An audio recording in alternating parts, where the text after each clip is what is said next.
थे और वो महात्मा को एक ऐसा बंदा मिल गया। वो कहा महाराज हमको गुरुजी हमको चेला बना लो, दीक्षा दे दो।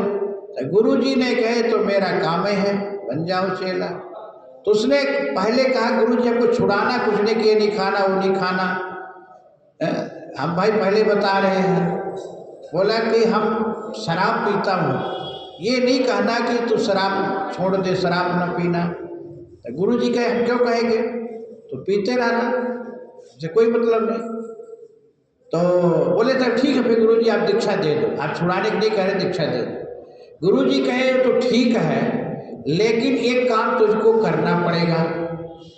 उसने कहा क्या काम करना पड़ेगा? तो गुरुजी कहे जब तू शराब पीने बैठना तो हमारा ध्यान कर लेना, बस मेरा नाम ले लेना। तो कहा कि ध्यान करना है ना, नाम ही भर लेना है, कोई बात नहीं। अब गुरुजी इतना कहा कि दीक्षा दे के चले गए। और अब ये जैसे शराब पीने के लिए मूड बनाया, बोतल लेके बैठा, तो गुरुजी का ध्यान किया, गुरुजी का नाम लिया। तो गुरुजी इसके सामने बस ध्यान में आ गए, बढ़िया मूछ दाढ़ी एकदम, आँख एकदम देख रहे एकदम गुरु। तो अब वो बोतल रख दिया। कहा तो गुरुजी को अब क्या करे भाई, अब लगता है गुरुजी गुस्सा में है कि क्यों पी रहा है। तो ऐसे जब जब पीने को ये मूड बनाए तो गुरुजी का ध्यान करे, नाम ले, गुरुजी सामने आ जाए। अंत तो गत्वा बेचारा परेशान हो गया। ऐसे 6 महीना बीत गया। और गुरुजी जब आए तो कहे, गुरुजी से कहा गुरुजी आप तो हमारा पीना हराम कर दो, हमारा पीने छूट गया। गुरुजी कहे क्यों, क्या हुआ? तो ये बताया कि जब जब पीने को तब आप सामने आ जाते, कैसे पिए। गुरुजी कहे बस बेटे यही तो बात, इसलिए मैं कहा कि तेरा पीना छूट जाए। अब ऐसे डायरेक्ट कहते तो नहीं छोड़ता, लेकिन ऐसे तो छूट गया।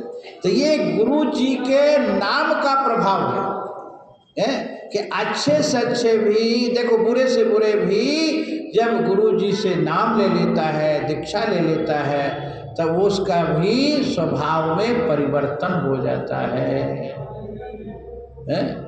तो अब भगवान का जो भोग लगता है उसको पाओ और भगवान को समर्पण करो। तो यज्जहोषि ददास्यत् यत् तपस्यसि कौन्तेय तत्कुरुष्व मदर्पणम्।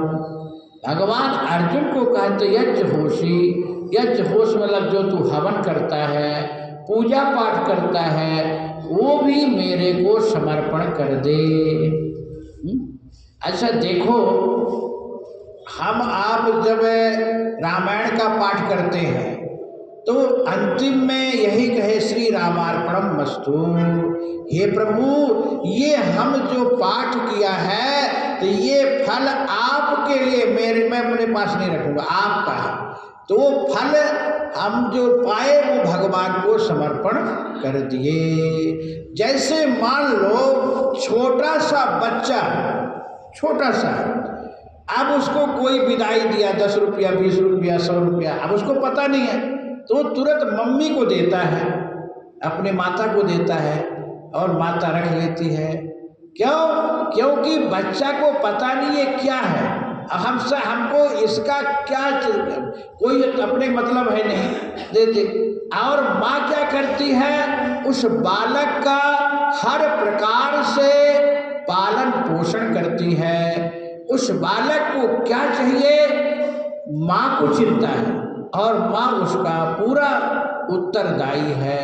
तो ऐसे जब भगवान का भक्त भगवान को सब कुछ समर्पण कर देता है तब भगवान को चिंता होती है कि मेरे भक्त को क्या चाहिए, और भगवान उसका हर समय में रखवाली करते हैं, योगक्षेम वहन करते हैं। यही गीता भगवान कहते हैं कि अनन्यास चिंतन्तो माम ये जना परुपासते तेषां नित्यायुक्तानां योगक्षेमं भाव्यम।